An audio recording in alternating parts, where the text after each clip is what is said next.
한번 베드로전서 공부를 해봅시다. 이 총 주제가 앞에서 하나님 백성의 길이라는 거 기억하시죠? 이제 그걸 전제를 해놓고 공부를 시작을 하셔야 됩니다.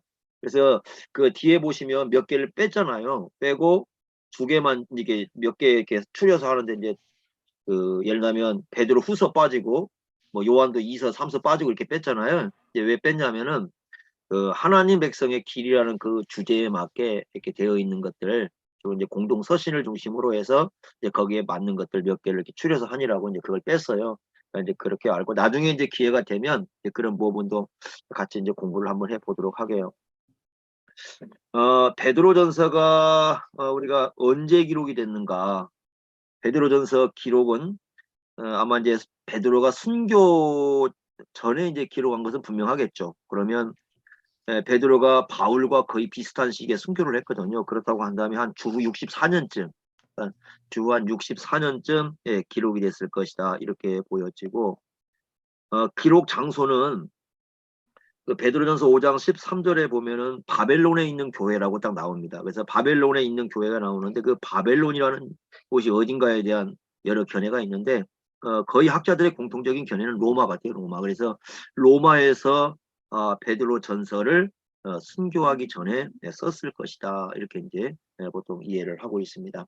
자, 한번 보겠습니다. 그러면 1장 1절 대상을 한번 보겠는데 1장 1절 보면 예수 그리스도의 사도 베드로는 본도, 갈라디아, 갑바도기아, 아시아와 비두니아에 흩어진 나그네. 요게 이제 좀 중요한 초점인데요. 흩어진 나그네라 이게 기독교인이라는 표현이거든요. 흩어진 나그네. 여기는 이 두 가지가 좀 합쳐져 있는 것 같아요. 그러니까 그 2절에 보시면 2절에 그 하나님의 그 선택을 받은 사람이다라는 걸 얘기하거든요. 교회는 누가 모였는가? 그랬을 때 하나님의 선택을 입은 사람이다. 이렇게 말씀을 하고 있는데 하나님의 선택을 받은 사람들은 하나님 나라의 시민권을 갖고 있는 걸 우리가 다 알죠. 근데 하나님 나라의 시민권을 갖고 있는데 이 땅에서 살 때는 어떻게 살고 있는가? 그랬을 때 흩어져 살고 있고 나그네로 살고 있다. 근데 이게 그 베드로전서에서는 상당히 중요한 용어예요. 흩어져 있다라는 말은 일단 헬라어로 이제 디아스포라라는 말인데 그 유대인들 흩어져 사는 것에서 이제 가져온 말이긴 하잖아요. 그런데 이 말이 이제 기독교인에게 쓰이는 게 어디서 등장을 하냐면 사도행전 8장이거든요. 사도행전 8장 어디를 보냐면 사도행전 8장 4절을 보시면 그 말씀이 나와요. 4절에 보시면 그 흩어진 사람들이 두루 다니며 복음의 말씀을 전했다. 이 말씀 여러분 아시죠? 그죠? 근데 이 말씀은 크게 두 가지 의미를 가지고 있어요. 첫째는 뭐냐면 이 말씀이 왜 등장했느냐? 고난의 상황이에요. 교회가 박해를 받습니다. 8장 그 1절에 보면은 예루살렘에 있는 교회가 큰 박해를 받았다. 이렇게 말씀을 하고 있는데 그러니까 흩어져 있다는 말은 1차적으로 고난 가운데 있다. 그런 의미를 갖고 있어요. 박해를 받고 있다. 그런데 베드로전서를 들어가 보면 이 박해를 받는 사람들, 고난받는 사람들, 그래서 예수를 믿고 이 땅에서 살아가는 사람은 이제 고난의 현실 가운데 있다는 걸 강조를 하고 있거든요. 그래서 이 흩어졌다는 말은 그런 의미에서 상당히 중요한 의미를 갖고 있고 두 번째는 그 흩어진 사람들이 사도행전 8장 4절을 보면은 뭐 하고 있느냐 하면은 복음의 말씀을 전했다라는 말씀이 나와요. 그러니까 흩어진다는 말은 이 씨앗을 뿌린다는 말과도 연관이 되어 있으니까 복음을 전한다라는 말을 함의를 하고 있습니다. 그래서 흩어져 있다라는 말이 그러니까 원래는 유대인들에게 쓰는 디아스포라는 말이 쓰는 말인데 그게 기독교인으로 왔을 때 두 가지 의미를 담고 있게 되는 첫째는 고난의 현실 가운데 처해 있다라는 의미고 두 번째는 이 복음을 그럼에도 불구하고 복음을 전하는 사명을 감당하고 있다. 이런 의미를 갖고 있어요. 그래서 이 흩어진라는 말은 이제 그런 의미를 담고 쓰고 있고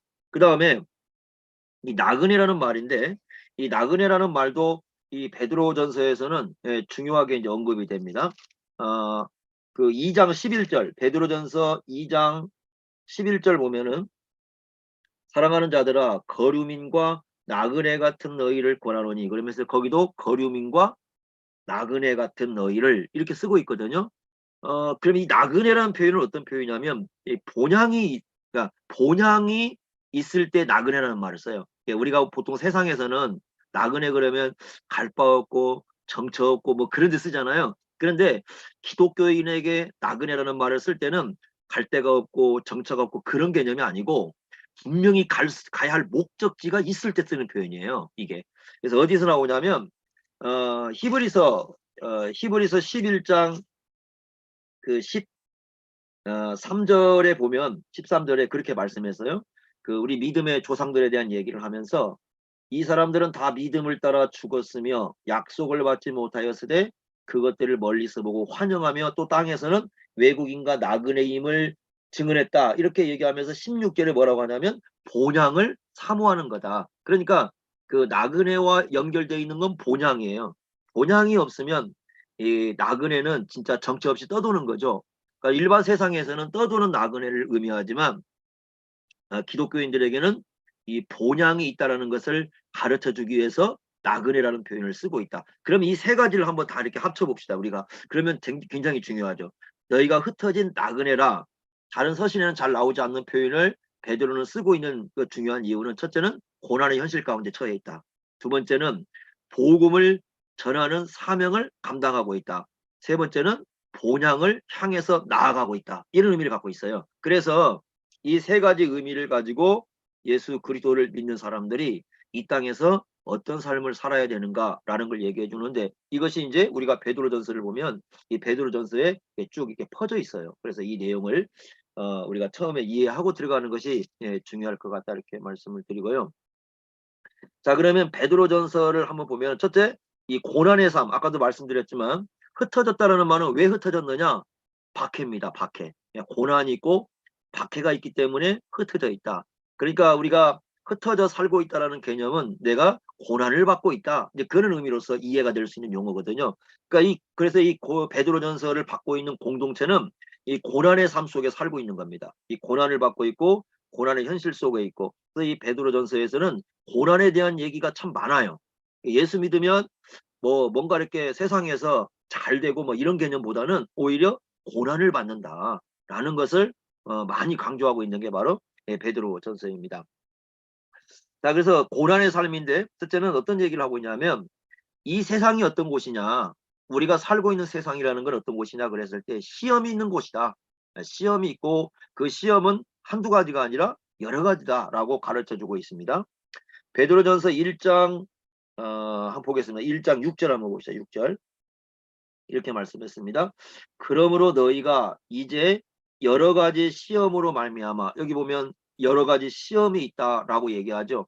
여러 가지라는 말은 다양한 색깔을 표현하는 말입니다. 원래 무지개 그러면 빨주노초 파남보 이렇게 우리가 여러 가지 얘기 이게 섞여 있는 색을 얘기하는 거잖아요. 그러듯이 이 여러 가지 색깔을 표현하는 말인데 그런 그 고난이 우리 현실 속에 있다. 그러니까 다양한 고난이 우리 현실 속에 발생하고 있다라는 것을 가지고 여러 가지 시험이 있다라고 얘기를 합니다. 시험이 오니까 숙제를 보면 잠깐 근심하게 되지 않을 수 없다. 이렇게 말씀합니다. 그러니까 예수님을 따르게 되면 다양한 고난이 오게 되고 근심도 있다. 그러니까 예수 믿는다고 해서 근심 걱정 다 사라지는 건 아니고 이 베드로전서는 근심을 인정을 하고 있습니다.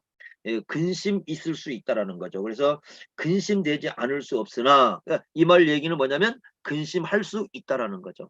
예수 믿는 사람들이 세상 살면서 근심 걱정 없이 사는 게 아니고 이 세상 현실이라는 것은 다양한 시험 속에서 근심도 하고 걱정도 하고 그렇게 살아가는 것이 바로 이 세상에서의 삶이다라고 얘기합니다. 그럼에도 불구하고 뭐라고 하냐면 내가 크게 기뻐하고 있다라고 얘기합니다. 그 이유가 나옵니다. 6절 보니까 그 시험의 의미, 그 고난의 의미가 이제 뭔가를 설명해 주는데요. 실제로 이렇게 말씀했습니다. 너희 그 믿음의 확실함은 믿음의 확실성을 드러내고 있다. 그러니까 고난의 한 의미가 어떤 의미를 갖고 있냐면 믿음의 확실성을 드러내는 거죠. 그러니까 이 사람의 믿음이 그 진짜, 그러니까 이 사람의 믿음의 어떤 순도. 그러니까 이제 그래서 그 다음에 얘기하고 있는 게 뭐냐면 금을 얘기하고 있거든요. 7절에 보시면 불로 연단하여도 없어질 금보다 불로 연단하게 되면 이제 순금이 나오잖아요. 순금이 나올수록 더 이제 고귀한 금이 되는 거죠. 불순물이 제거가 되니까 우리가 여성분들에게 그 금 선물할 때 처음에 뭐부터 시작, 12K부터 시작하나요? 14K부터 시작하나요? 뭐 케이스 있잖아요.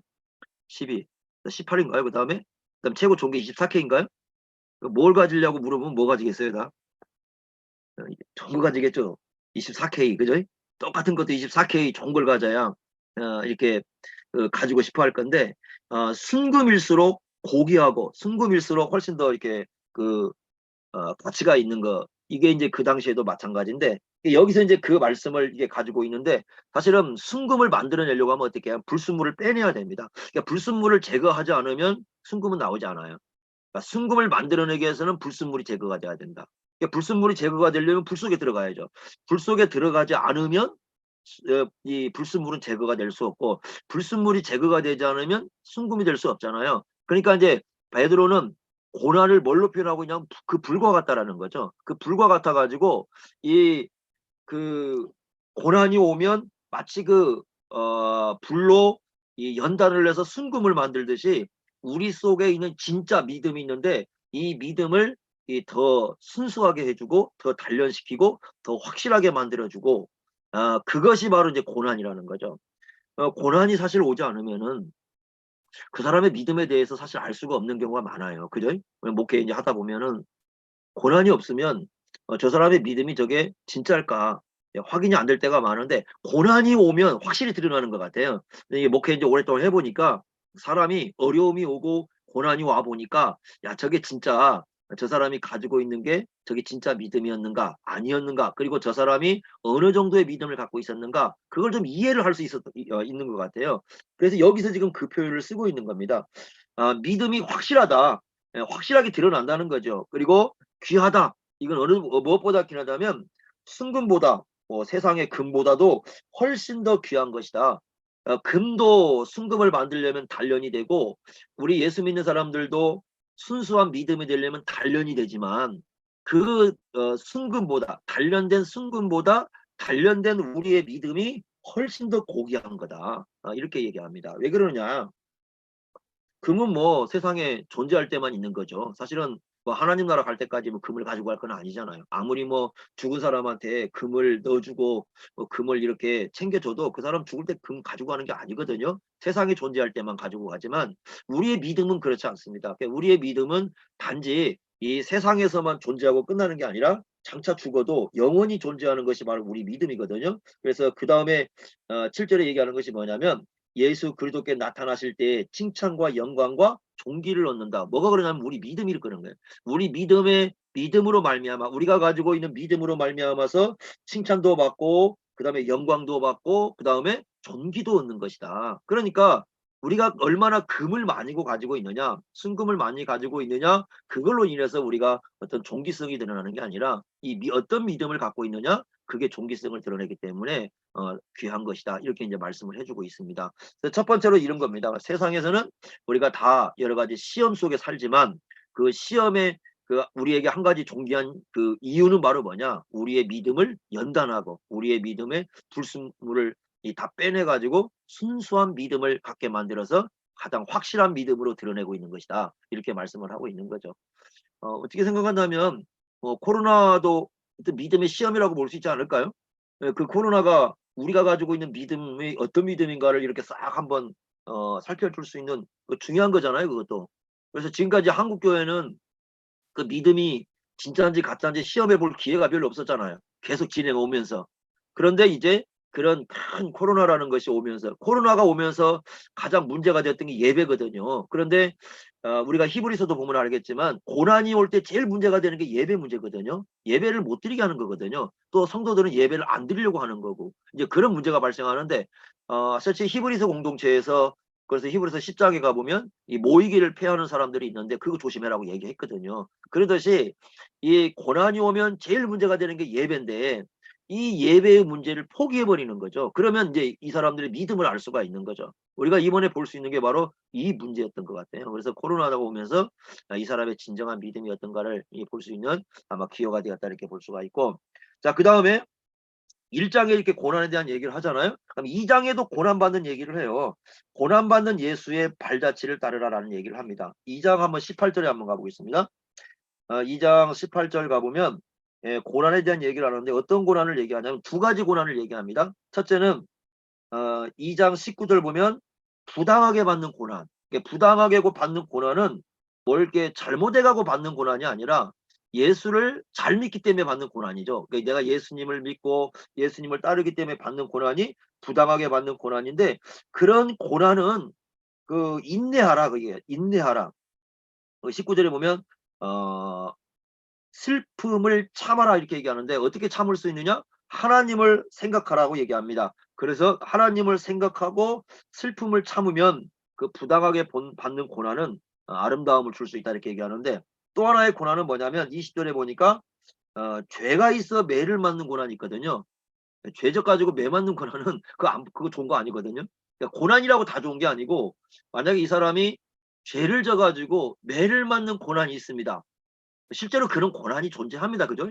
뭐 사람들이 뭐 그 고난에 대한 여러 가지 얘기를 하지만 죄가 있어서 매를 맞는 고난도 존재를 해요. 근데 그런 고난은 좋은 고난은 아니죠.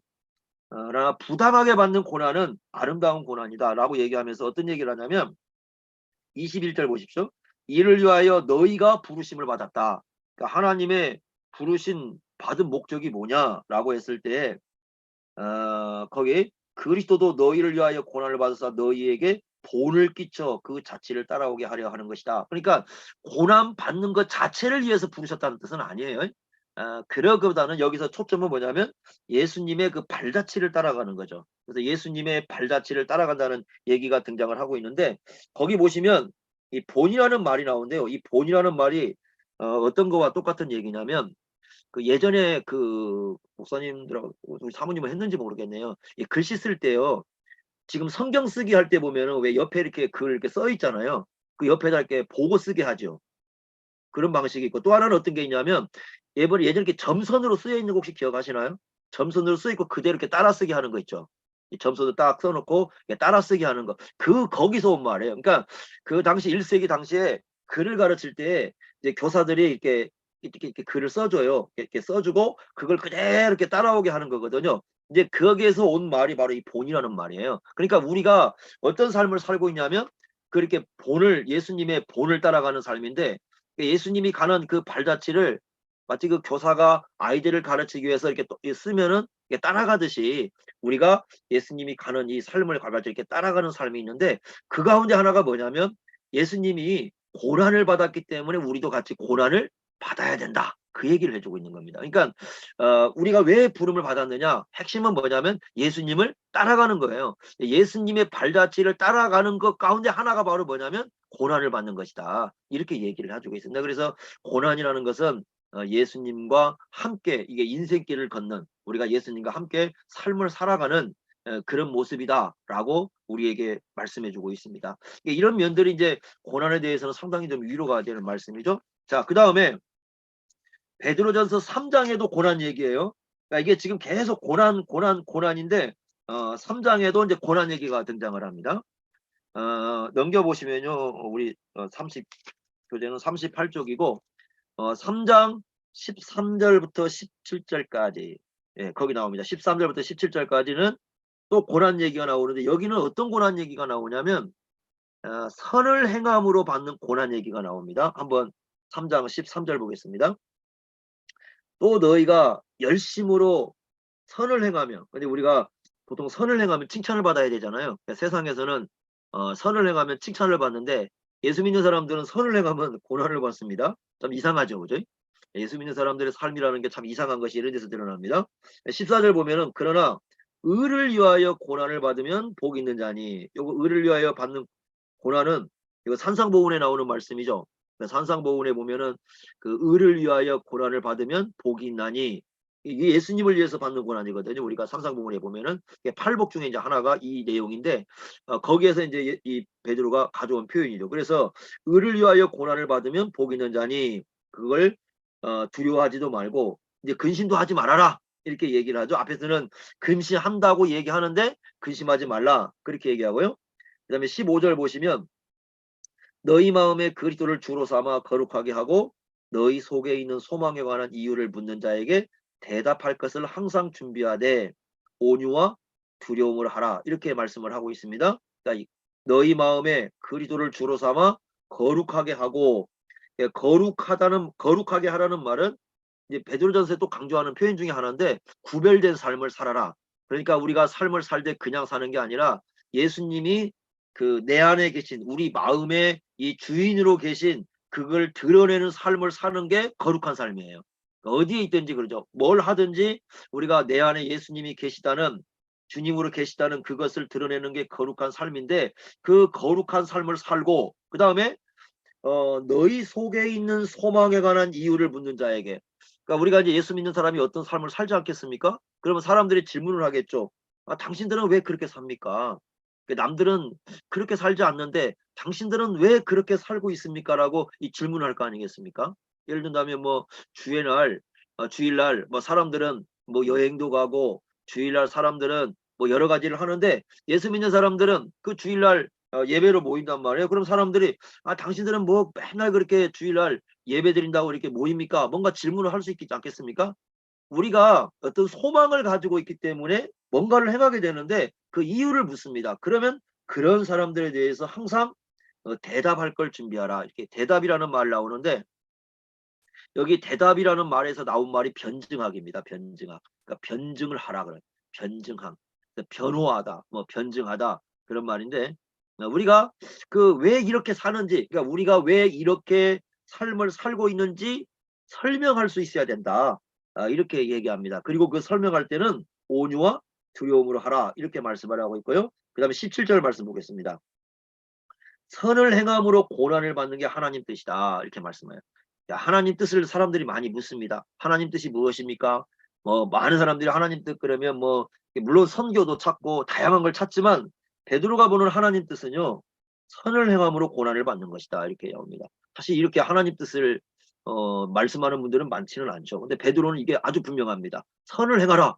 그러나 뭐가 따를 것이다? 고난을 받을 것이다. 고난을 받지만 선을 행하라. 그게 하나님의 뜻이다. 이렇게 명확히 가르쳐요. 우리가 하나님 뜻대로 살아간다는 건 베드로에게 있어서는 이 선을 행함으로 고난을 받는 것이다. 이렇게 말씀을 하고 있습니다. 그러니까 지금 베드로전서는 계속해서 하고 있는 얘기가 뭐냐면 1장도 마찬가지고 2장도 마찬가지고 3장도 마찬가지고 고난받는 얘기예요. 고난받는 얘기. 그리고 4장도 고난받는 얘기입니다. 4장 1절 보면 그리스도께서 이미 육체의 고난을 받으셨으니, 예수님이 고난받으신 분이다. 이렇게 4장이 얘기하잖아요. 그죠? 그 4장에도 예수님이 고난받는 얘기고, 그 다음에 4장 16절 보시면요. 16절을 보시면 이렇게 말씀합니다. 만일 그리스도인으로 고난을 받으면 부끄러워하지 마라. 역시 고난받는 얘기입니다. 여기 고난받는 얘기를 하고 있고요. 5장도 고난받는 얘기예요. 5장 1절에 가보시면요. 장로들에게 교훈을 주면서 장로가 누구냐? 그랬을 때 거기 보니까 그리스도의 고난의 증인이다. 예수님의 고난의 증인이다. 고난 얘기를 하고 있거든요. 이 고난 얘기를 하고, 그 다음에 거기에 보면 이제 우리에게 그 고난을 주는 존재에 대한 얘기를 하고 있는데, 이 고난과 관련해서 우리에게 역사할 수 있는 존재가 마귀거든요. 그래서 그 마귀에 대한 얘기를 합니다.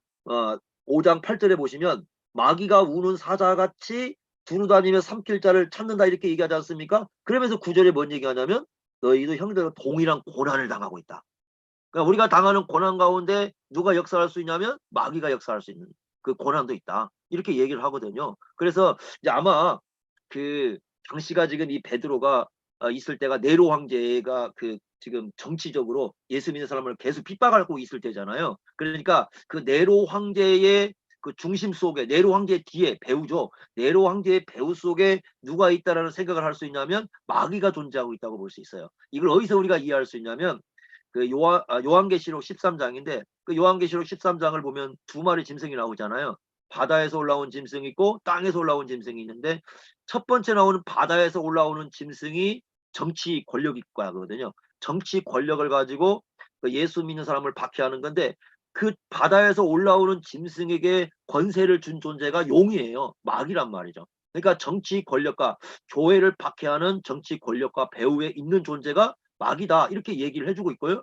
그러면서 이제 그 요한계시록 13장에 보면 그 짐승의 이름을 얘기하면서 666이라는 표현을 쓰고 있는데, 거기서 말하는 666은 뭐 바코드나 뭐 그런 건 다 쓸데없는 얘기고요. 사람 수라고 써 있잖아요. 그게 사람의 수. 그러니까 짐승의 이름이고 그 짐승의 이름의 수다. 그러면서 그 짐승의 이름의 수는 그 사람의 수다. 이렇게 말씀을 하고 있어요. 명확히 하고 그 얘기를 쓰고 있거든요. 그러면 그걸 우리가 보면은 그 존재는 아마 이 정치 권력을 가지고 교회를 향해서 공격했던 그 네로를 중심으로 한 정치 세력가라는 걸 우리가 어느 정도 추측해 볼 수 있거든요. 그런데 그 당시에 그 고난 속에 현실 속에 처해 있던 사람이 베드로거든요.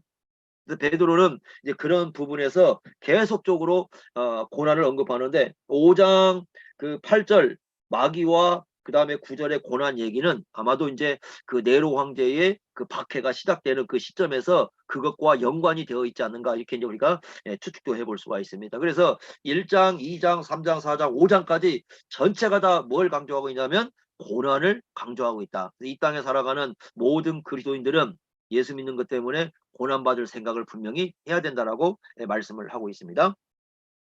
자, 그러면 두 번째로 이제 우리가 생각해야 할 게 뭐냐면 이 고난받는 현실 속에서 우리는 어떤 삶을 살아야 되는가?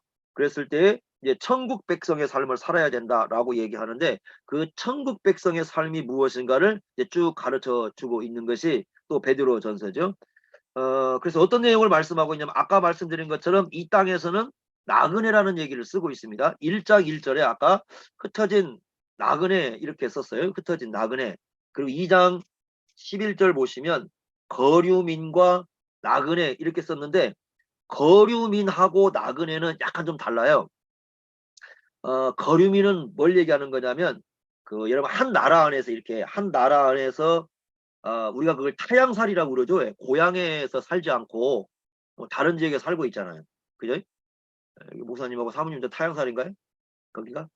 그죠? 자기가 태어난 지역이 아닌 다른 지역에 살고 있잖아요. 그걸 이제 거류민이라고 불러요. 그러니까 거류민이라는 건 그런 뜻이고 나그네는 뭐냐면 그 외국 이게 나라와 나라 사이에 쓰는 표현이에요. 그러니까 외국 땅에 다른 나라에 가가지고 잠시 동안 머물고 있는 걸 나그네라는 표현을 쓰는 거고 거류민이라는 건 뭐냐면 한 나라 안에서 이 한 나라 안에서 내 고향이 아니라 다른 그타 지역에 살고 있는 사람의 모습을 거류민 이렇게 부르는 거거든요.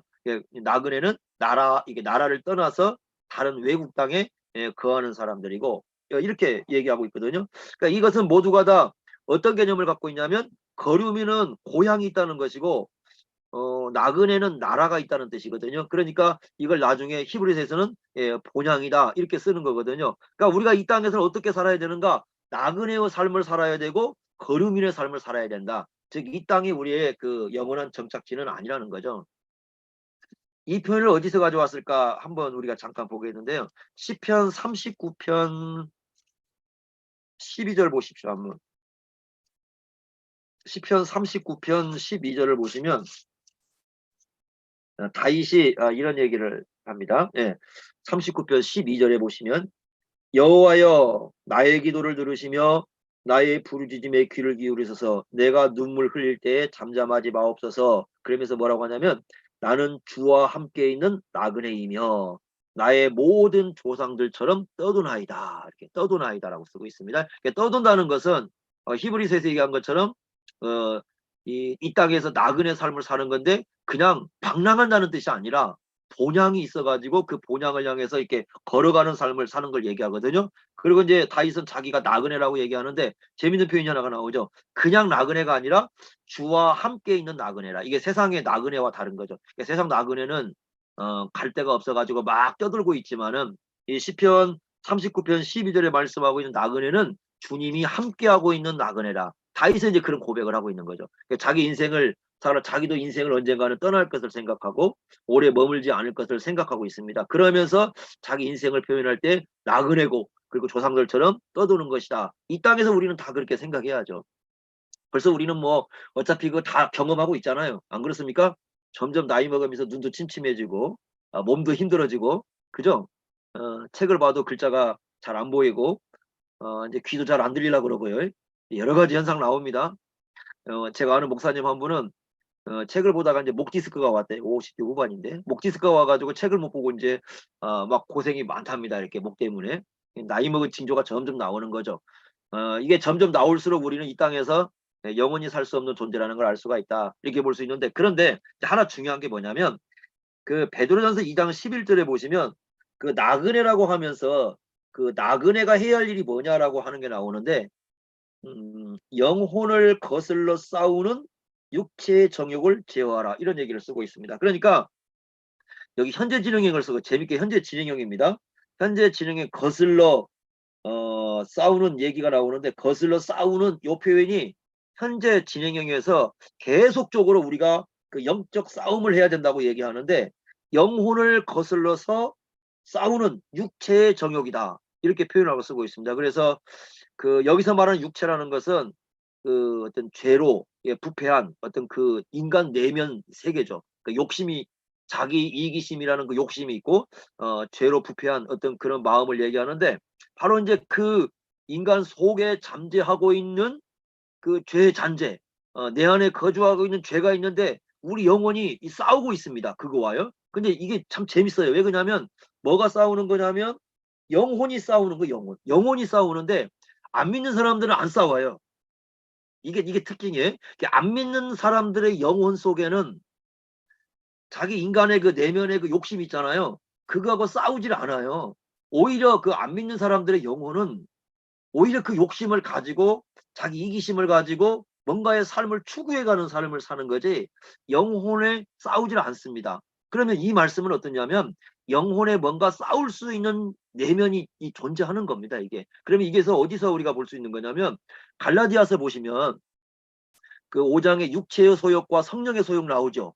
그러니까 여기서 말하는 영혼은 그냥 영혼이 아니라 성령께서 내주하시는 영혼이고 그 성령께서 내주하시는 영혼이 육체의 소욕과 싸우는 거거든요. 갈라디아서 보면은. 그러니까 여기 그 2장 11절에 나오는 영혼을 거슬러 싸우는 육체의 정욕이라는 것은 바울의 신학에서 가져온다면 성령의 소욕과 육체의 소욕이 서로 전쟁하는 그 내면 세계를 우리가 의미하는 걸로 이해를 해야 됩니다. 그걸 이제 베드로는 우리 영혼을 거슬러 싸우는 육체의 정욕이다 이렇게 표현하고 있습니다. 근데 안 믿는 사람들은 안 싸워요. 안 믿는 사람은 싸울 일이 없죠. 왜냐하면 안 믿는 사람들은 그 영혼 자체가 이미 자기 자신만을 위해서 존재하기 때문에 어떤 이기심을 추구하는 건데 예수 믿는 사람들은 그렇지 않습니다. 인간 속에 존재하는 그 내면적인 이기심과 끊임없이 싸우는 거죠. 이 영적 갈등이 있습니다. 그러니까 나그네 삶을 산다는 것은 결국은 나그네 삶은 그냥 이렇게 떠도는 삶을 사는 게 아니라 치열한 영적 전투의 삶이라는 거죠. 그냥 삶이 아니고 영적 전투를 행하는 삶이다. 왜 이런 영적 전투의 삶을 살아야 되는가? 아까도 말씀드렸지만 이 나그네의 핵심에는 본향이 있기 때문이에요. 우리가 장차 가서 만나야 할 분이 계시다. 우리가 만나야 할 예수님이 계시고 그 예수님을 우리가 만나 뵈야 되는데 그렇기 때문에 우리는 어떻게 해야 되는가? 이 땅에서 끊임없이 이런 영적 전쟁을 치러야 된다라고 이렇게 말씀을 해주고 있습니다. 이 그 베드로전서를 보면 그래서 이 육체의 정욕이 첫째 우리의 이제 영적 전쟁의 어떤 대상이 되잖아요. 나중에 뒤에 가면 아까 그 5장에 가 보시면 5장 그 8절에 보면 마귀가 또 영적 우리의 전투 대상이죠. 마귀가 우리의 전쟁이에요. 그리고 고난을 통해서 뭘 얘기하냐면 세상이 그러니까 죄로 물들어 있는 세상이 우리의 또 그 적이거든요. 그러니까 우리는 세 가지 적과 싸우고 있습니다. 이게 항상 이 그 사도들의 기본적인 틀인 것 같아요. 그러니까 우리 자신 안에 있는 그 육체의 정욕과 우리는 싸우고 두 번째는 세상과 싸우게 되는 거고 세 번째는 이 마귀와 싸우는 이 영적 전쟁을 우리가 지금 치르고 있다. 이것도 이제 베드로전서의 기본으로 깔려 있는 겁니다. 이 내용들 전체를 보면은 그래서 육체의 정욕과 세상과 그다음에 마귀가 우리 속에 존재하고 있어서 이거와 끊임없는 영적 전쟁을 벌이고 있는 삶, 나그네 삶을 살면서 이걸 살아가야 되는데 이런 삶을 살아야 되는 것이 천국 백성의 삶이다. 이렇게 얘기를 해주고 있고 두 번째는 거룩한 생활을 강조합니다. 1장 그 15절 16절 보시면 15절에 이렇게 말씀을 했죠. 오직 너희를 부르신 거룩한 이처럼 그러니까 우리를 부르신 그 하나님이 어떤 분이냐면 거룩한 분이다. 그러니까 너희도 모든 행실에 그러니까 우리 삶의 영역 전체를 얘기하는 거죠. 거룩한 자가 되어라. 기록되었으되 내가 거룩하니 너희도 거룩할지어다. 이 말씀은 그 레이기에 나오는 말씀이죠. 레이기 11장 44절 45절 그 다음에 레이기 19장 2절 그 레이기 20장 7절 뭐 이런 데 나오는 말씀인데 하나님이 부르신 목적이 뭐냐? 거룩함이라는 거죠. 하나님이 우리를 선택한 목적이 뭐냐? 거룩함이라는 거죠. 왜냐? 하나님이 거룩하신 분이니까. 그러니까 우리 예수 믿는 사람들은 이 땅에서 거룩한 삶을 살아야 된다 이렇게 말씀을 하고 있는데 그 베드로전서에서 얘기하고 있는 이 거룩함이라는 뭘까라는 걸 우리가 이렇게 쭉 보면은 이 베드로가 계속 죄 문제를 좀 다루고 있어요. 곳곳에 보면은 이 죄 문제를 다루고 있는데 아마 이제 베드로의 그 마음 속에 염두에 두고 있는 것은 이 구별된 삶이라는 것이 이 죄로부터 좀 그 윤리적 구별이라고 볼 수 있는데 우리가 죄로부터 좀 멀리하고 이 죄를 우리의 삶 속에서 이 씻어내는 삶을 살아가는 걸 의미하는 것 같아요. 그래서 이 쭉 내용을 보면 이제 죄 문제를 한 번씩 이렇게 다루고 있는데 아마도 이제 그 베드로가 얘기하는 거룩한 생활 속에는 이 죄를 우리 삶 속에서 이 떨쳐내는 그래서 의를 행하는 삶을 살아가는 것을 어느 정도 기본으로 깔고 있다 이렇게 볼 수가 있습니다. 어쨌든 예수 믿는 사람들은 거룩한 생활을 해야죠. 그것이 이제 하나님의 부르신 목적이고 하나님께서 우리를 이 세상에 두신 목적이다. 이게 분명히 가르쳐 주고 있습니다. 그 다음에 세 번째는 진리에 순종하는 거죠. 1장 22절 한번 보십시오. 22절. 진리에 순종한다. 22절.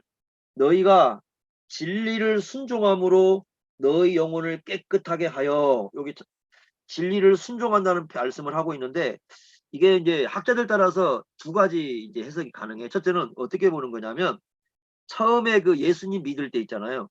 처음에 예수를 믿을 때를 의미한다고 보는 분들이 있어요. 왜 그러냐면 23절에 보시면 거듭남에 대한 얘기를 하고 있잖아요. 그러니까 처음에 예수를 믿을 때를 의미하는 거다. 그래서 예수 그리스도를 믿고 영적으로 여기서 말하는 그뭐 깨끗해진다 그 말은 그 예수 그리스도 안에 들어옴으로써 성도의 어떤 그 위치에 서게 되는 이제 그런 표현을 의미한다. 이렇게 보는 분이 있고 또 하나 해석은 뭐냐면 이것은 그거 같지는 않다. 이 내용은 그 매일매일의 순종을 좀 의미하는 것 같다. 그러니까 날마다 우리가 진리에 순종하는 삶을 사는 걸 의미하고 그렇다고 한다면 영혼을 깨끗하게 한다는 건 뭐냐?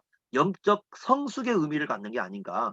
영적 성숙. 영적으로 좀 더 성숙해지고 영적으로 좀 더 성장하고 그런 의미를 갖는 게 아닌가. 이렇게 이제 해석을 합니다.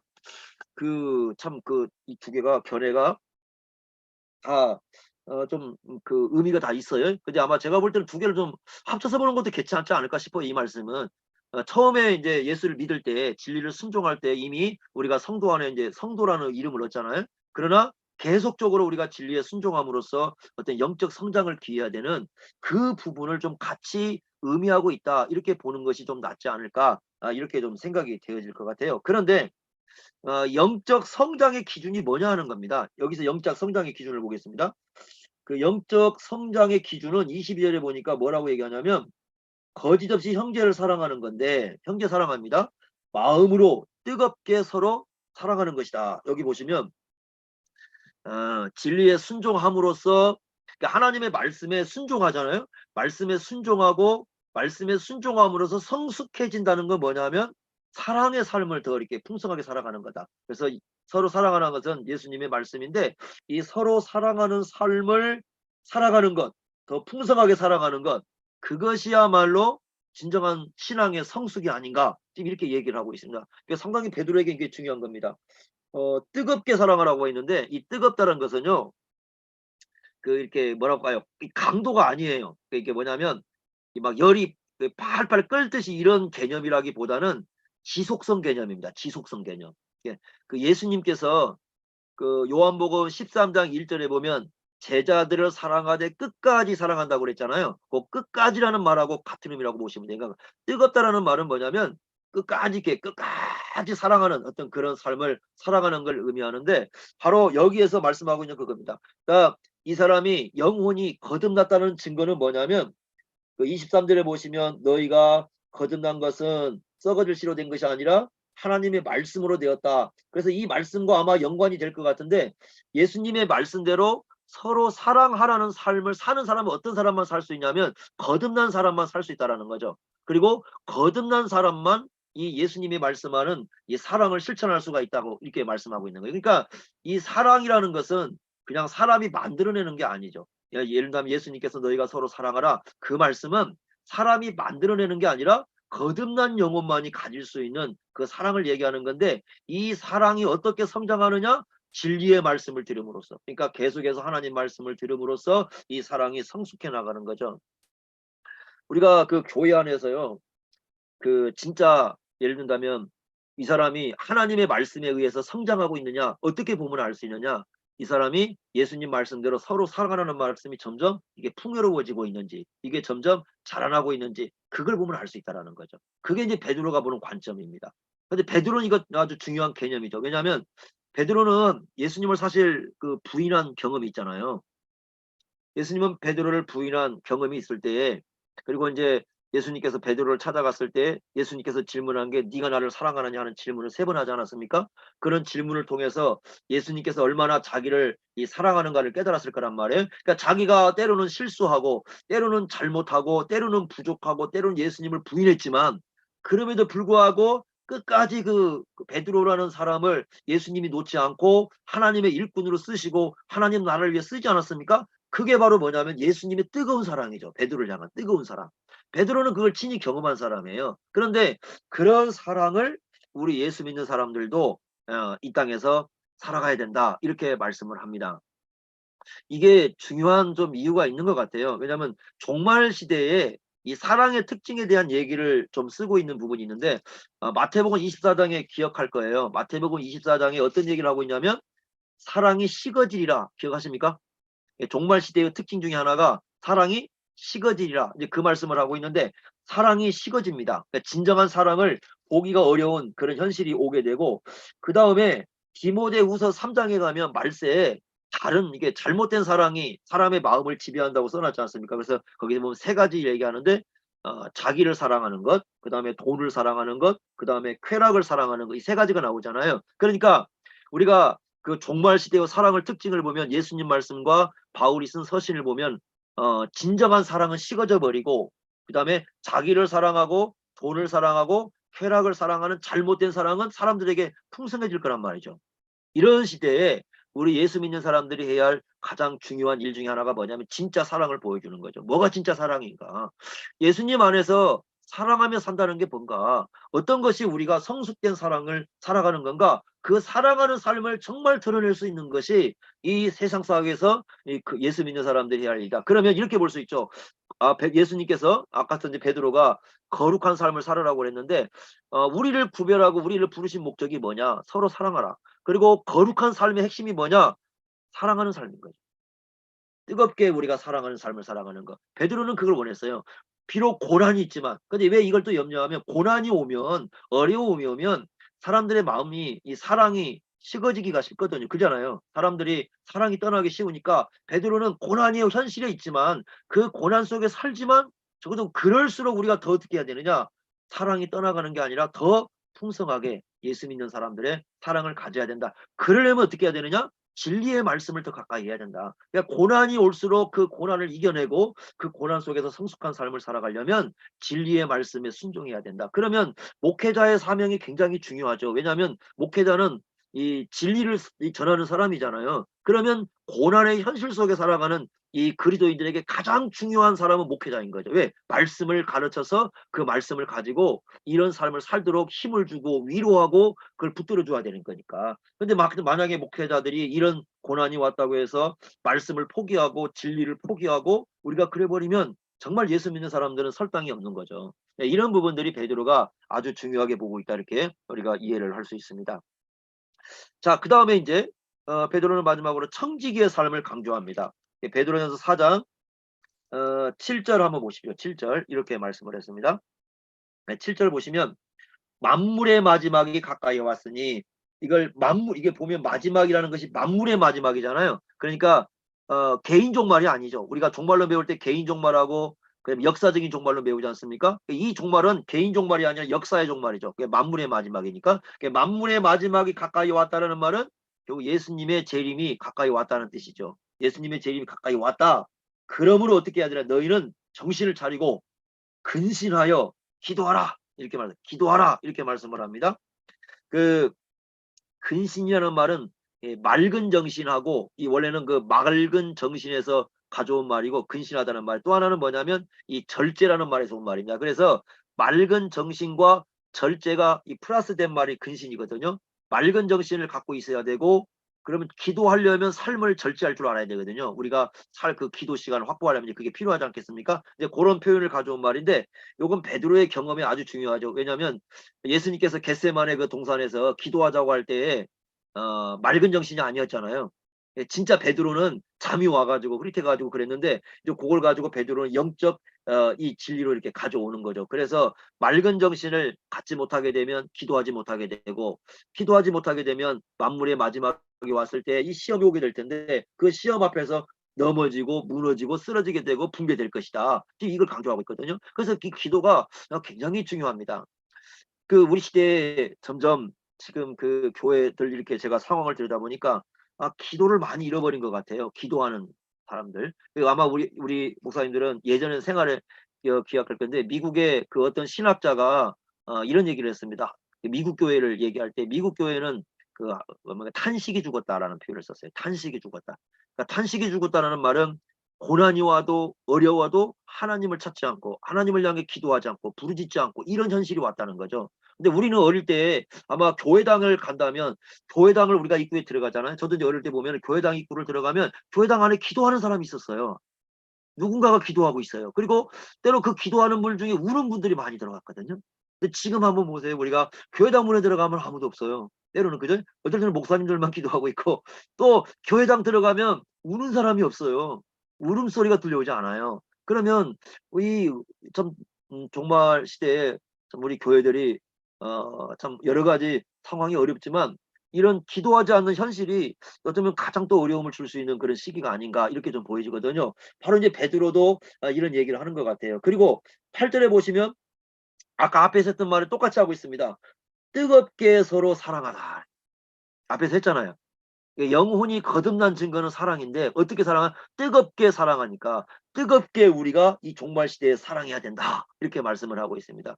예수님 말씀이 되면 예수님 재림이 가까이 오면 사랑이 식어진다. 뭐 종말 시대에는 사랑이 식어진다. 이 말씀을 했잖아요. 그러면 사람들이 생각할 때 그래. 사랑이 식어지니까 교회가 당연히 그렇게 가는 거구나. 그러니까 우리가 그냥 그렇게 흘러가는 대로 놔둬야 되겠다. 이렇게 말하지 않아요, 베드로는.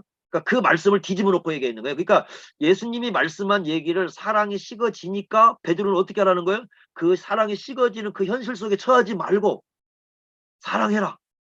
오히려 반대로 지금 생각하고 있는 거잖아요. 그게 예수님의 의도라는 거죠. 예수님께서 말씀하실 때 사랑이 식어진다는 것은 사랑이 식어지는 현실이니까 그냥 두고 보라 그 얘기가 아니라 그런 현실이 오니까 거기에 빠지지 말라는 거죠. 그래서 우리가 뜨겁게 사랑하는 교회 현실을 만들어내야 된다. 이렇게 말씀을 하고 있습니다. 정말 그 사랑이 좀 필요하죠. 목사들이 모였을 때 먼저 그런 사랑을 실천하면 얼마나 좋을까요? 안 그러겠습니까? 좀 그냥 단지 지나가는 사람으로 생각하지 말고 장차 하나님 나라에서 다 뭐 지금이야 땅에서는 목사이지만 장차 죽으면 다 성도들로 만날 건데 안 그러겠습니까? 하늘나라에 가서 다 하나님 자녀로 만날 것이고 성도로 만날 것인데 그 속에서 그런 사랑 자녀와 사랑의 개념으로 그런 사랑을 실천하고 좀 마음을 품을 수 있다면 얼마나 좋겠습니까? 그런 사랑들이 좀 필요하다 이렇게 말씀을 해주고 있습니다. 그 다음에 이제 하는 얘기가 9절 보시면 서로 대접하라. 이렇게 원망 없이 하라. 그 대접할 때 제일 문제가 되는 게 원망하는 거거든요. 사람들이 봉사하면서 싸우는 게 우리 원망을 해요, 서로가. 그런 거 하지 마라. 1세기 당시에도 대접하면서 가장 문제가 됐던 게 원망하는 문제였거든요. 불평하는 문제였고 그런 거 하지 마라. 이렇게 얘기하고 있고요. 그 다음에 10절에 보니까 각각 은사를 받은 대로 여기 한번 잘 보세요. 은사를 받은 대로 은사 받은 거죠. 하나님의 여러 가지 은혜를 맡은 그래서 여기 보시면 은사와 은혜가 동시에 언급이 되잖아요. 은사의 뿌리가 은혜예요. 은사의 뿌리가 은혜예요. 은혜의 뿌리를 두고 은사가 나오는 거죠. 왜 하나님이 은사를 줬느냐? 이게 맡겨준 거다. 그래서 맡겨준 거니까 선한 청지기 같이 서로 봉사하라. 그러니까 하나님이 은사를 주신 것은 뿌리가 은혜고요. 그 은사를 주신 목적은 뭐냐면 서로 봉사하라고 주는 거죠. 내게 있고 남에게 없는 게 있거든요. 그죠? 모두가 다 그렇잖아요. 대개 다. 저 사람에게 있고는 내게 없는 게 있고 내게 있지만 저 사람에게 없는 게 있으면 어떻게 해야 되느냐? 우리가 내게 준 걸 가지고 저 사람에게 서로 나눠야 되잖아요. 근데 이제 잘못되면 어떻게 되느냐? 은사 우월주의에 빠지게 되면 저 사람에게 없고 내게 있는 걸 가지고 나를 자랑을 해버려요. 내가 저 사람보다 얼마나 신앙이 우월한가. 그런 문제가 계속 발생했잖아요. 초대교회 때는. 그러니까 하나님께서 내게 있고 저 사람에게 없어. 내게는 없고 저 사람에게 있잖아요. 그러면 그걸 어떻게 하냐면 서로가 그걸 나누라는 거잖아요. 내게 있는 걸 가지고 저 사람을 주고 저 사람에게 있는 걸 가지고 내게 주라는 뜻이잖아요. 그런데 어떻게 하느냐? 1세기 보면은 대개 다 첫째는 어떤 현상이 발생? 첫째 그 우월감. 그러니까 내가 얼마나 저 사람보다 우월한가? 내가 신앙이 그걸 드러내는데 은사를 사용하게 되고 두 번째는 뭐냐면 이 시기심이 문제가 되거든요. 내가 없는 게 저 사람에게 있기 때문에 그것에 대해서 시기심을 갖게 돼요. 그러니까 분쟁이 일어나게 되고요. 그러니까 이렇게 돼버렸어요. 그러니까 1세기 당시에도 그렇지만 오늘날에도 은사를 가지고 그 은사가 뿌리가 은혜니까 하나님이 은혜를 주신 거니까 남에게 없고 내게 있는 건 다 은혜거든요. 그러면 그 은혜를 가지고 하나님께서 맡겨줬으니까 그걸 가지고 봉사를 하고 교회를 세우는 데 사용을 해야 되는데 우리 시대에도 많은 사람들이 그걸 가지고 그 나의 우월성을 드러내는 이런 일에 사용되니까 성령에 대한 곡해가 굉장히 많이 나오는 거죠. 은사에 대해서. 그래서 바울은 이렇게 얘기하고 있고 그 다음에 11절에 보면요. 은사를 둘로 나눠요. 어떻게 나누냐면 말하는 은사하고 그 다음에 그 봉사하는 은사 이렇게 둘로 나누고 있어요. 그래서 말과 관련된 은사 누가 말하려면 그러면 누가 봉사하려면 은사는 크게 이렇게 베드로는 둘로 나눠 가지고 말하는 은사와 봉사에 사용되는 봉사하는 은사가 있다. 그래서 말을 하는 것이 있다면 하나님의 말씀을 하는 것 같이 해야 된다라고 하고 그 다음에 봉사하려고 하면 하나님이 공급하시는 힘으로 해라. 그래서 이걸 잘하게 되면 어떻게 되느냐? 하나님께 영광을 돌린다고 말씀합니다. 그러니까 은사를 제대로 사용하면 말하는 은사가 있을 때 그 말하는 은사를 제대로 사용하고 봉사하는 은사가 있을 때 그 봉사의 사용 은사를 제대로 사용하면 결국 뭐가 드러나야 되냐면 하나님의 영광이 드러나야 되거든요. 근데 하나님의 영광이 드러나지 않고 자꾸 자기만을 자랑하려고 하는 이런 현상이 발생하고 한다면 이제 좀 문제가 되는 거죠. 이 말씀은요, 우리가 종말 시대를 살아가면서 고난이 있는 현실 속에서 어떤 교회를 이루어가야 되는가를 우리에게 잘 가르쳐주는 말씀이죠. 첫째로는 이 정신을 차리고 교회가 기도하는 공동체를 이뤄내야 된다. 이게 뭐 정말 중요한 과제죠. 두 번째는 정말 뜨겁게 서로 사랑하는 공동체, 예수님의 말씀대로 사랑하는 공동체를 이뤄내야 된다. 세 번째는 서로 대접하는 공동체를 이루어야 된다. 네 번째는 우리에게 주신 그 은사를 가지고 서로에게 봉사하고 서로를 세워주는 어떤 그런 공동체를 이뤄내야 되는 것이 우리 하나님 백성들의 삶이다. 이렇게 말씀을 해주고 있습니다. 그래서 베드로전서는 그래서 이런 내용들로 이렇게 구성이 돼가지고 이 종말 시대에 우리 하나님 백성들이 어떻게 살아야 되는가 그런 내용들을 얘기하고 있다. 이렇게 볼 수 있습니다. 5분간 쉽시다. 요한 일서는 언제 쓰여졌을까? 아마 이제 뭐 학자들 따라 견해가 좀 다르긴 하지만 주 85년부터 이제 90년 사이에 그 에베소에서 아마 썼을 것이다. 그렇게 추측을 다들 하고 있습니다. 이제 그 뭐 이건 정확히 이제 알 수가 없으니까 우리가 이제 그 정도로 알고 가시면 될 것 같고 요한일서에서 이제 중요한 그 내용을 우리가 들여다봐야 될 게 뭐냐면 이제 생명에 관한 얘기가 많이 등장을 합니다. 생명이라는 것은 거듭남과 관련이가 있는데 거듭난 생명인가? 과연 이 사람이 진짜 그러니까 우리가 예수를 믿는다고 했을 때 진짜 예수를 믿는 사람인가? 가짜 예수 믿는 사람인가? 요 분별력을 우리가 가지고 있어야 된다. 분별력이 중요하다고 얘기를 하거든요. 요한일서 그 4장 1절에 보면은 사랑하는 자들아 영을 다 믿지 말고 오직 영들이 하나님께 속하였나 분별하라 이렇게 말씀해요. 분별하라. 많은 거짓 선지자가 세상에 나왔다 이렇게 얘기하면서 분별이 좀 필요하다. 하나님께 속했는지 하나님께 속하지 않았는지 뭔가 이런 분별력이 필요한데 거듭난 생명 특히 예수를 믿고 거듭난 생명들은 어떤 특징을 가지고 있는가. 자 우리가 이제 그 니고데모 한번 생각을 해 보겠습니다. 그 니고데모를 보시면 니고데모가 이제 예수님을 찾아와 가지고요. 예수님한테 그 표적을 보고 찾아오지 않습니까? 그 표적을 보고 찾아와 가지고 하는 얘기가 당신은 하나님께로부터 오신 선생이다라는 얘기를 합니다. 당신은 하나님께로부터 온 선생이다. 이런 얘기를 하고 그리고 하나님께서 당신과 함께 하는 줄은 알고 있다라고 얘기할 때 예수님께서 갑자기 거듭나지 않으면 하나님 나라에 들어갈 수 없다라는 얘기를 하십니다. 그리고 그 거듭남에 대한 얘기를 할 때 성령으로 태어나야 하나님 나라에 들어갈 수 있다. 이렇게 말씀을 하고, 그러면서 동시에 이제 거듭나는 진리에 대해서 어떻게 가르쳐? 바람으로 가르쳐 줍니다. 바람으로. 근데 그 바람이라는 말이 원래 그 푸뉴마라는 말이에요. 그러니까 푸뉴마라는 말은 영혼에다가도 쓸 수 있는 표현이거든요. 영에도. 영도 푸뉴마니까 바람도 푸뉴마고, 비슷한 이제 그 용어를 써가지고 하는데, 바람이라는 것은 우리가 알듯이 보이진 않죠. 눈에 보이진 않지만 거듭남의 진리를 가르칠 때, 그러나 바람이 불 때에 바람이 불고 있는지 안 불고 있는지는 압니다. 우리가. 그죠? 그래서 이제 낙엽이 흔들린 거 보면 바람이 불고 있구나. 아니면 우리 몸에 뭔가 이렇게 좀 이렇게 뭔가 시원함이 있으면 바람이 불고 있구나. 뭐 이렇게 우리가 느끼지 않겠습니까? 그러니까 바람을 볼 수는 없어요. 그리고 어디서 와서 어디로 가는지도 모르죠. 그렇지만 바람이 불고 있다는 걸 알고 있습니다. 그러듯이 우리가 저 사람 예수를 믿는다고 다 얘기를 합니다. 예수를 믿는다고 하고 예수를 믿으면 영생이 있다고 얘기도 하고 하는데, 그러면 안 보이는 거거든요, 그게.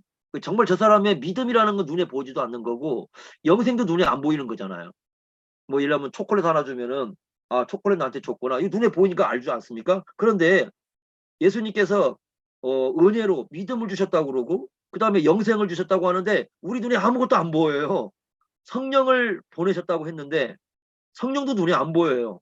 그러면 이 사람이 성령을 받았는지, 이 사람이 진짜 영원한 생명을 갖고 있는지, 이 사람이 정말 거듭났는지 우리가 그걸 어떻게 알 수가 있겠는가라는 것이 1세기 당시에도 상당한 고민이었던 것 같아요. 그게 왜냐하면 가짜로 이제 예수 믿는 사람도 많이 발생을 하니까. 예를 들면 아까도 얘기했처럼 베드로전서처럼 고난이 있으면 뭐 포기하고 떠나기도 하고, 또 어떤 사람들을 보면 요한일서 거기 나오는 것처럼 예수님을 가르치긴 하는데 그 4장 1절부터 그 3절까지 보면 이상한 예수를 가르치는 거죠. 그 어떤 예수를 가르치냐면 4장 2절에 예수님이 육체로 오신 걸 안 믿는 거죠. 그러니까 예수님이 사람으로 오신 걸 믿지 않는 예수를 가르치는 거죠. 이런 예수도 가르치고 이상한 예수를 가르치는 거죠. 지난번에 어떤 목사님이 그 자기 교회에 그 간사 한 명이 왔답니다. 대학 간사랍니다. 대학교 간사가 있는데 그 대학 간사들에게 이제 청년들을 가르치라고 했는데 그 청년들에게 가르치려고 왔더니 청년이 와가지고 이상한 얘기를 하더래요. 그래서 그 간사를 내보냈답니다. 그래서 무슨 얘기를 하냐면 와가지고 목사님, 그 간사님이 그러는데요. 예수 꼭 믿어야 구원이 있는 게 아니래요. 예수님을 안 믿어도 이제 구원이 있다고 가르쳐. 이분이 이제 대학교에서 가르치는 간사예요. 그 대학교에서 가르치는 간사인데 그 유명한 그 대학 그 뭡니까 그 동아리죠. 그 대학 기독교 동아리에서 가르치는 간사인데 그래서 이제 그분을 이제 그 목사님도 그 같은 이제 출신이라 이게 모시고 했는데 그래서 맡겼는데 믿고 맡겼더니 한다는 얘기가 꼭 예수를 믿어야 구원을 받을 필요 있는 건 아니다. 그런 건 아니다. 이렇게 얘기를 이제 가르쳤다는 거죠. 확인해 보니까 이제 그렇게 가르친 거. 청년들을 다 갈아놓고 뭐 그렇게 가르친 거예요. 그러니까 이제 목사님이 그걸 알고는 내보냈다라고 지난주에 제가 얘기를 들었거든요. 그러니까 그런 분들이 계시는 거죠. 그러니까 예수를 얘기하는데 우리 성경에서 가르치는 예수가 아닌 거죠. 그리고 여기 요한 1서에도 보면은 예수를 얘기하는데 성경에서 가르치는 예수가 아니에요. 그러면 저 사람이 과연 생명이 있는 건가? 저 사람이 과연 성령이 와 계시고 그 다음에 영원한 생명을 가지고 있는가? 우리가 그런 의문점이 들 수밖에 없잖아요. 그래서 요한 1서에서는 그 분별력을 가르쳐 줍니다. 그러니까 정말 저 사람이 진짜 예수를 믿는 사람인지, 저 사람에게 진짜 성령이 와 계시는 건지, 저 사람은 정말 구원을 받은 건지, 그리고 영원한 생명을 받은 건지, 그걸 우리가 어떻게 분별할 수 있는가? 그 얘기를 해주고 있습니다. 그래서 그 내용을 쭉 전개를 해주고 있는데 몇 가지 한번 보겠습니다. 첫째로 1장 3절이죠. 보겠습니다. 1장 3절. 이렇게 얘기합니다. 우리가 보고 들은 바를, 자, 여기 우리가 보고 들었다고 했을 때는요, 진짜 보았고 진짜 들은 거예요. 그러니까 보았다는 건 육신의 눈으로 진짜 본 거고, 들었다는 것은 진짜 귀로 그 예수님의 음성을 들은 거죠. 우리는 아무도 예수님의 음성을 못 듣잖아요. 근데 여기 있는 사람들은 진짜 들은 거죠. 그래서 1절에 보시면 태초부터 있는 생명의 말씀에 관하여는 우리가 들은 바고 눈으로 봤다. 이렇게 얘기가 손으로 직접 만졌다고 얘기하니까 실제적으로 보았고 실제적으로 들었고 실제적으로 만졌어요. 예수님에 대해서. 영원한 생명이시니까 그런 말씀을 하고 있으면서 그분이 그런데 영원한 생명이라고 이전에 말씀하고요. 3절에 보시면 우리가 실제 보고 들었던 그분을 너희에게도 전하고 있다. 너희에게도 전한다. 이렇게 얘기합니다. 그런데 그걸 왜 전하고 있느냐? 너희로 우리와 뭘 있게 합니까? 사귐 있게 한다. 그러니까 이런 거죠. 여기서 말하는 첫 번째로 이제 언급이 되고 있는 게 뭐냐면 사귐의 문제입니다. 그러니까 교제 문제죠. 이 얘기가 이제 헬라어로는 코이노니아입니다. 코이노니아인데 우리와 너희를 얘기하면서 우리와 너희 사이에 뭘 이루게 되냐면 교제를 이루게 되는 거죠. 근데 교제를 이루게 되는데 그 교제는 우리와 너희 사이만의 교제가 아니라 3절 보시면 아버지가 그 안에 계시고요. 그 다음에 그의 아들 예수 그리스도와 더불어. 그럼 이런 거죠. 정말 이 사람이 하나님을 아버지로 부르고 있고 이 사람 안에 예수님이 계시다면 뭐 하는 겁니까? 예수 믿는 사람들 모임에 함께 이 교제에 동참하게 되는 거죠. 사귐이라는 거죠. 그러니까 요한 1서에서 교제라는 건 단지 우리가 그냥 너와 나와 사귀자 이런 차원으로 얘기하는 게 아니고 이 사람이 생명이 있느냐 없느냐를 증명해 주는 거예요. 이 사람이 예수를 믿는 진짜 생명이 있느냐? 그러면 교제에 참여하는 거고 예수 믿는 생명이 없다면은 그런 교제에 참여를 안 하는 거죠. 이게 이제 우리 시대도 한번 생각해 볼 문제거든요. 왜 그러냐면 많은 사람들이 그러잖아요. 예전에 뭐 이제 비대면 뭐 예배 뭐 사실 비대면 예배라는 건 없는데 이제 그런 거 만들어지고 막 이렇게 했잖아요. 그러면서 이제 뭔 얘기하냐면 교회를 안 나가잖아요. 안 나가면서 뭐라고 하냐면 나는 기독교인이고 나는 교인이다 이렇게 얘기하거든요. 질문은 뭐냐면 당신은 정말 여기서 말하는 것처럼 예수의 생명을 가졌다면 그 예수의 생명을 가진 사람과 사귐과 교제를 가지려고 할 거란 말이죠. 그게 있느냐 하는 거예요. 그게 있다고 한다면 혼자 예배를 드릴 수 있겠는가? 그거 안 되는 거죠. 그건 좀 어렵다고 봐야죠. 그러니까 이 부분이 어쩌면, 제가 이제 이번에 그 코로나 현상도 보면서 요 부분을 언급하시는 분이 못 봤어요, 제가. 그러니까 코로나 얘기하면서 그 교회 논쟁이 있었을 때 교회를 안 나오는 사람들도 혼자 예배를 드린 사람들도 우리가 그냥 아예 그냥 평생 그렇게 살겠다고 하는 사람들도 신앙인으로 봐야 되느냐? 어때? 우리 한국 교회에 그런 사람이 한 100만 명 된다고 하니까 어쨌든 그렇게 교회는 안 가고 나 혼자 예배 드리면서 나홀로 밥만 먹는 게 아니라 나홀로 예배도 드리는 거죠. 그러면서 자기가 나는 예수 믿는 사람이라고 얘기하면 100만 명쯤 된다고 하니까 문제는 이 부분이에요. 이 부분을 어떻게 해결할 거냐고. 이 영원한 생명이 있으면 참여를 해야 되거든요. 자꾸 교제로 나가야 돼, 교제로. 교제하고 사귀고 예수 믿는 사람들을 찾아 나가고 이게 있어야 이게 예수 그리스도가 그 안에 계신 생명력의 증거고 그리고 예수님과 진짜 교제를 하고 있어야 될 거 아닙니까? 예수님과 교제한다면 여기 나온 것처럼 아버지와 예수님과 교제한다면 예수님께서는 우리로 하여금 그 예수 믿는 사람과 교제하도록 이렇게 나갈 수 있도록 해주는 거죠, 이렇게. 그러니까 그게 안 되고 있다고 한다면 예수님과 교제하고 있다는 말도 안 되는 거예요. 예수님과 교제하고 있다면 성도와의 교제로 나가야 되는 거예요. 그러니까 성도와 교제가 안 되고 있다는 것은 결국 누구하고 교제도 안 되고 있는 거냐면 요한에서 얘기하면 예수님과도 교제가 안 되고 있는 거예요. 그러면 어떻게 그런 사람들을 놓고 정말 생명이 있다고 얘기할 수 있겠는가? 우리 한번 생각해 볼 필요가 있다는 거죠. 뭐 그런 가운 사람한테 생명이 있을 수도 있겠죠. 있을 수도 있겠지만 그렇지만 생명을 가지고 있다고 해도 상당한 문제점을 안고 있다고 볼 수밖에 없는 것은 바로 이런 말씀 때문에 그랬습니다. 그래서 첫 번째로 이제 이 문제를 우리가 좀 달아야 되고요. 두 번째는 뭐냐면 2장 29절 한번 보십시오. 그래서 요한 1서에서 봐야 되는 게 뭐냐면 난다는 말이 많이 나와요. 난다. 이렇게 뭔가에 난다. 태어난다는 말이 거듭난다는 말이거든요. 낫다 이런 표현을 쓰고 있는데 이런 표현들이 자주 등장합니다. 29절 한번 봅시다. 이렇게 얘기합니다. 너희가 그가 의로우신 줄을 알면 뭘 행하냐면 의를 행한다고 말씀하죠. 의를 행하는 자마다 그에게서 난 줄을 알리라 이렇게 말씀해요. 그러니까 여기 났다는 말이죠. 거듭났다는 거죠. 거듭난 증거는 뭐냐면 의를 행하는 거예요. 자, 이 말씀 우리가 잘 이해를 해야 됩니다. 의를 행하기 때문에 거듭난 게 아니고 그러죠? 의를 행하기 때문에 거듭난 게 아니고 거듭났기 때문에 의를 행한다는 거잖아요. 그죠? 의를 행하기 때문에 하나님의 자녀가 되는 게 아니고 하나님의 자녀가 되었기 때문에 뭐하는 의를 행하는 거죠. 그러니까 의를 행하는 것은 우리가 뭐 구원받은 사람이 되려고 하는 게 아니고 사실은 의를 행하는 것은 거듭난 증거다라고 얘기를 해야 됩니다. 거듭난 증거다. 상당히 중요한 부분이죠. 자, 우리가 3장을 한번 보겠습니다. 3장 9절 한번 봅시다. 3장 9절 이렇게 얘기하죠. 하나님께로부터 난 자마다 죄를 짓지 않아. 이건 좀 더 보겠습니다. 이는 하나님의 씨가 그의 속에 거함이다. 그도 범죄하지 못하는 것은 하나님께로부터 났다라고 하면서요. 10절. 이러므로 하나님의 자녀들과 마귀의 자녀들이 드러나죠.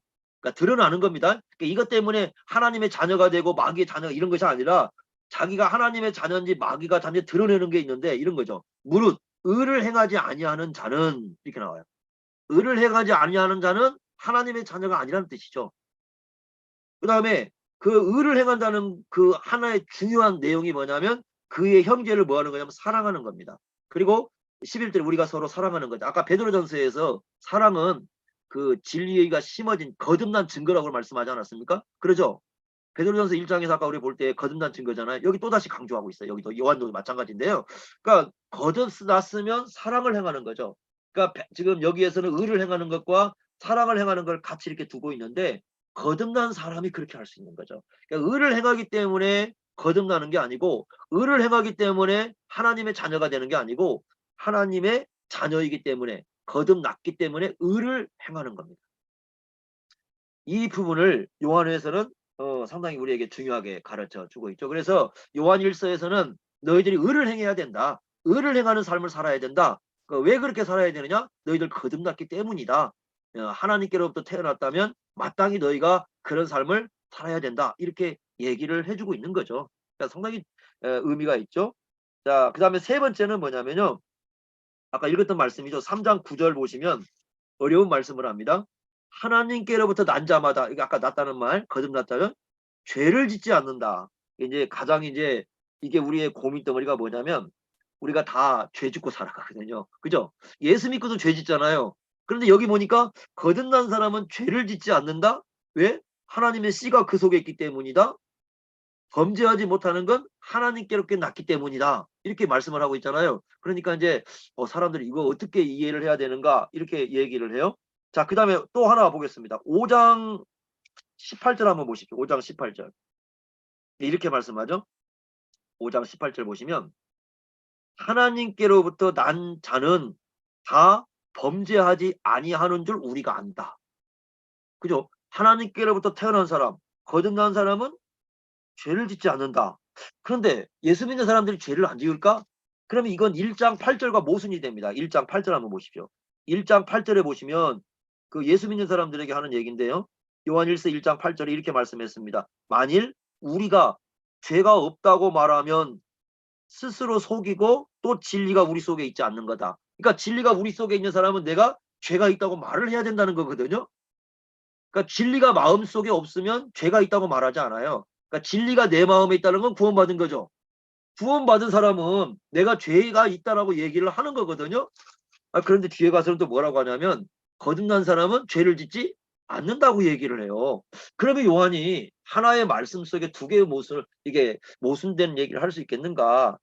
여기에 대해서 이제 학자들의 고민이 많습니다. 그런데 그래서 대개 이제 학자들이 이제 약간 이제 공통적이라고 볼 수 있는 것은 두 가지인데, 첫째는 뭐냐면 예수를 믿게 되면요. 예수를 믿게 되면 죄를 범할 수 있죠. 그런데 이런 거죠. 첫째는 어떤 얘기를 하냐면 죄에 대한 갈망을 하지 않는다. 우리가 예전처럼 이 죄에 대한 갈망, 뭔가 이 죄를 내가 막 짓고 싶어 하고 막 이 죄를 향해서 뭔가 갈망을 하고 뭔가 그러한 내 속에서 죄를 원하는, 예, 바울이 그러잖아요. 로마서 우리 저번에 공부한 것처럼 7장에 보면 하나님의 법을 즐거워하고 선을 행하기를 원하지만 내 안에 거하는 죄 때문에 내가 그렇게 못하는 현실. 그걸 얘기하는 것처럼 우리가 갈망하고 원하는 건 하나님 뜻대로 살고 싶은 거지 죄를 행하고 싶은 갈망이 내 속에 일어나는 건 아니다. 근데 만약에 죄를 짓고 싶어하는 갈망이 속에서 일어나게 되면 그건 좀 심각한 거다. 이제 이렇게 보는 내용이 하나가 있고, 두 번째는 뭐냐면 이 말씀이 뭐냐면 습관성을 좀 드러내는 그 표현들이에요. 그러니까 뭐냐면 그 죄를 짓는데 습관적으로 이 죄가 계속해서 어떤 그 습관적으로 그 죄를 지어나가는, 그래서 습관적으로 죄를 지으면서 그 죄에 완전히 물들어 있는 그런 삶을 계속 살아갈 수 없다라고 보는 거예요. 예수 믿기 전에는 습관적으로 죄를 지어도 누가 뭐라고 하지 않거든요. 뭐 그렇게 살 수 있다고 보지만 예수를 믿고 난 사람들은 그럴 수 없다고 보는 거죠. 그래서 이제부터는 예수를 진짜로 믿게 된다면, 예수 그리스도 안에 우리 안에 들어와 있다면, 내가 과거에 습관적으로 죄를 지었다면 그걸 그대로 살아가는 게 아니라 이제는 그것을 바꾸려고 하고 그것을 버리려고 하고 이 죄와 싸우는 그런 삶을 살아가는 것이다. 그걸 얘기하는 거다. 이렇게 얘기를 하거든요. 그런데 대개 이제 학자들은 습관성에 이제 많은 좀 초점을 두고 있어요. 습관적인 부분에 초점을 두고 있으면서 이 죄에 대한 갈망에 대한 내용이 제가 볼 때 이 두 개가 좀 그래도 가장 좀 나은 해석 방법 같아요. 그래서 두 개를 다 이제 가르치는데 설교할 때는 교인들 상태에 따라서 이제 알아서 하시면 될 것 같아요. 골라서 그냥 이렇다 그러시면 이제 거기에 맞게 하시면 될 것 같은데 자 그다음에 이제 네 번째는 뭐냐면 서로 사랑하라는 겁니다. 4장 7절 한번 보십시오. 4장 7절에 보면 이렇게 얘기합니다. 사랑하는 자들아 우리가 서로 사랑하자. 사랑은 하나님께 속한 것이니. 자, 사랑하는 자마다 하나님을 이게 나서란 말 또 쓰고 있죠. 이게 거듭난 증거가 뭐냐면 사랑입니다. 하나님께로 나서. 그러니까 우리가 서로 사랑하는 거죠. 형제 사랑을 얘기하고 있는데 서로 우리가 사랑하는 건 형제들을 사랑하는 건 뭐냐? 하나님께로부터 난 것이다. 이게 하나님부터 거듭난 사람이 서로 사랑할 수 있다. 이렇게 얘기를 하는 거죠. 이거 상당히 중요한 거죠. 그래서 형제 사랑이라는 것은 거듭난 증거다. 거듭난 사람만이 형제 사랑할 수 있다. 자, 어떻게 볼 수 있냐면요. 요한복음 틀을 한번 기억해 보십시오. 요한복음에서 그 13장에서 예수님께서 서로 사랑하라고 가르치지 않습니까? 발을 씻겨주면서. 그런데 요한복음 1장 12절에 이렇게 가르쳤잖아요. 영접하는 자 그 이름을 믿는 자들에게 하나님의 자녀가 되는 권세를 주셨으니 13절에 이것은 하나님부터 나온 것이지 사람 혈통으로 만들어낼 수 있는 게 아니라 그랬잖아요. 그러니까 1장 12절에 13절에 이미 뭘 전제하고 있습니까? 하나님 자녀가 되었다는 걸 전제를 하고 있죠. 거듭남을 증거를 하고 이 전제를 하고 있지 않습니까? 그걸 전제에 두고 요한복음 13장에 가면 서로 사랑을 하고 얘기하는 거죠.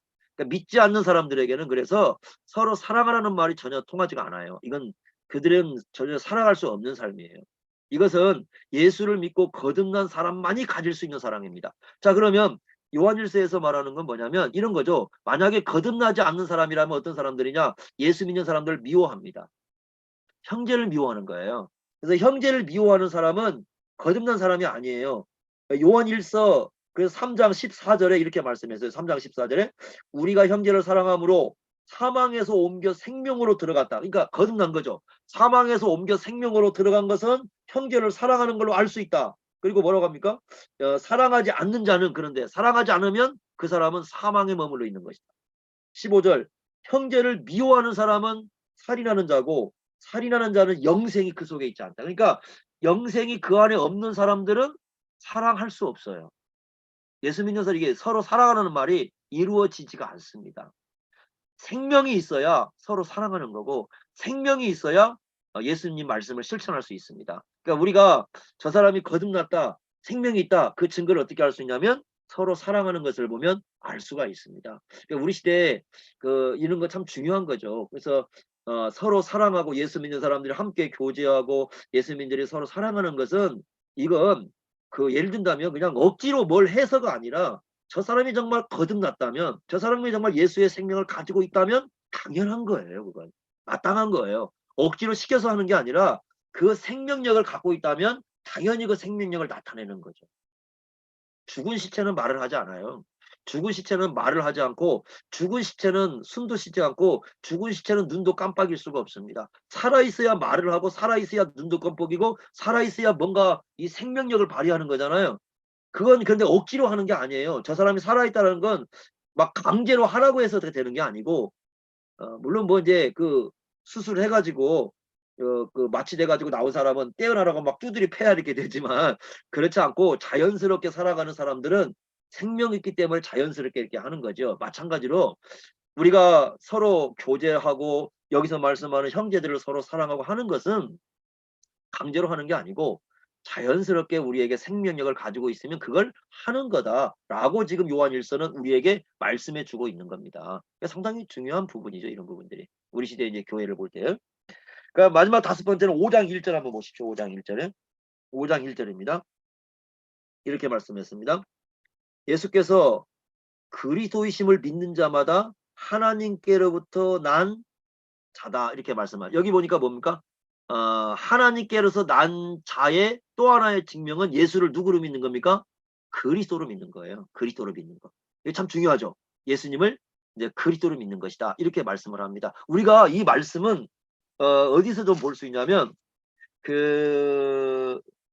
어디를 좀 볼까요? 요한복음을 한번, 요한복음 4장을 한번 봅시다. 요한복음 4장을 보시면 그 수가성 여인 나오죠. 수가성 여인입니다.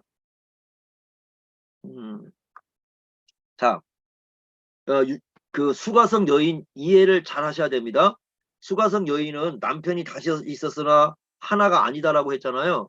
그거 가지고 수가성 여인을 정죄하면 안 됩니다. 왜 그러냐면 그 많은 분들이 이 말씀을 가지고 마치 이 여인이 굉장히 음란한 여인처럼 이렇게 취급을 해요. 근데 이 말씀은 뭐에 대한 배경이냐면 그 구약에 있는 그 수원법 있죠. 기억하시죠? 계대법. 그 첫째 그 형제가 첫째가 죽었을 때 그 형제에게 자식이 없으면 둘째하고 결혼하고요. 둘째가 죽어서 둘째하고 결혼했는데 둘째가 자식이 없어 죽으면 또 셋째하고 결혼하죠. 이렇게 대를 이어가는 방법 그거 기억하시죠?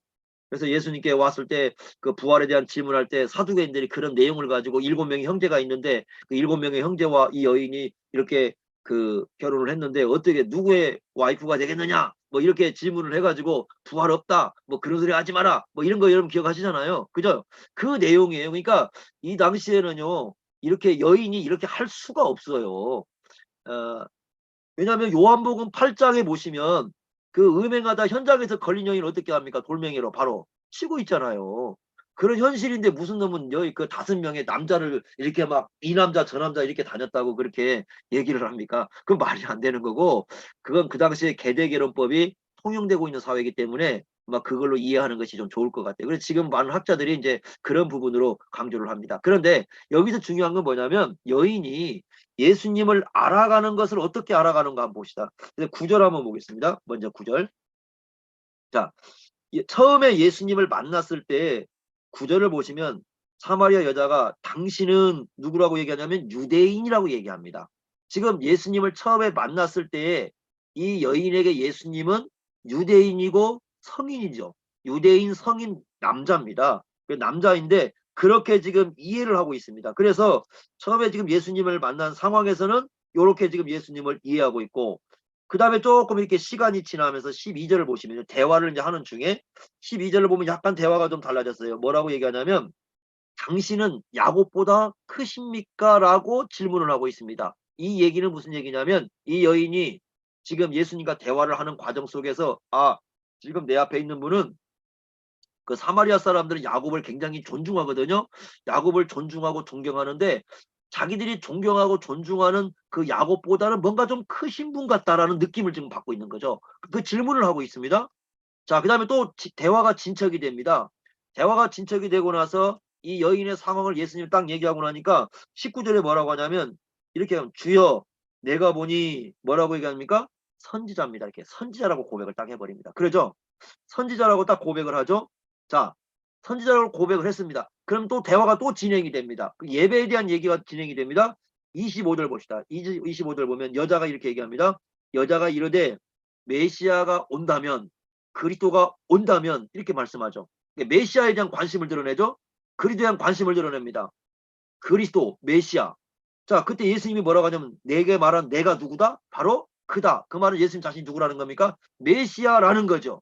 그러지 않습니까? 그런데 이 얘기를 듣고 여자가 어떻게 하느냐? 28절 보시면 물동이를 버려두죠. 그 29절에 보면 어떻게 합니까? 와서 봐라. 그러면서 예수님을 누구라고 얘기하냐면 바로 그리스도라고 증언을 해요. 상당히 중요하죠? 예수님이 그리스도라고 증언을 합니다.